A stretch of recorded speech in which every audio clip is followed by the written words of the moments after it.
राधे राधे। मैं कविता जायसवाल आप लोग को एक चुटकुला नाच गीत सुनाने जा रही हूँ। धमाकेदार नाच गीत आप लोग को पसंद आएगा तो लाइक सब्सक्राइब जरूर करना। कमेंट बॉक्स में जरूर बताना कैसा लगा हमारा नाच गीत आप लोग को।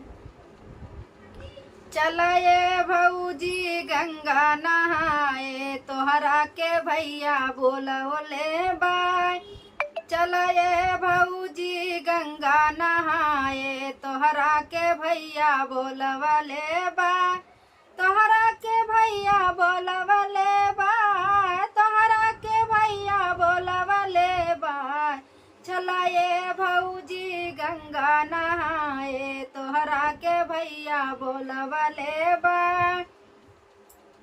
अपने तो चल पैदल पैदल, अपने तो चल पैदल पैदल, तोह के टेम्पू मंगवाले बा। चला ये भौजी गंगा नहाए, तोहरा के भैया बोलवले बा। चला ये भौजी गंगा नहाए, तोहरा के भैया बोलवले बा। अपने तखाना रूखी सूखी, अपने तखाना रूखी सूखी, तोह के पूरी बनवले बा। चला ये भौजी गंगा नहाए, तोहरा के भैया बोलवले बा। चला ये भौजी गंगा नहाए, तोहरा के भैया बोलवले बा। चला ये भौजी गंगा नहाए, तुहरा के भैया बोलवले बा।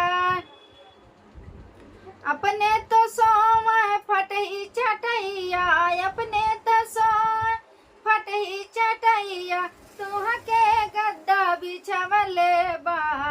चला ये भौजी गंगा नहाए, तुहरा के भैया बोलवले बा। चला ये भौजी गंगा नहाए, तोहरा के भैया बोलवले बा।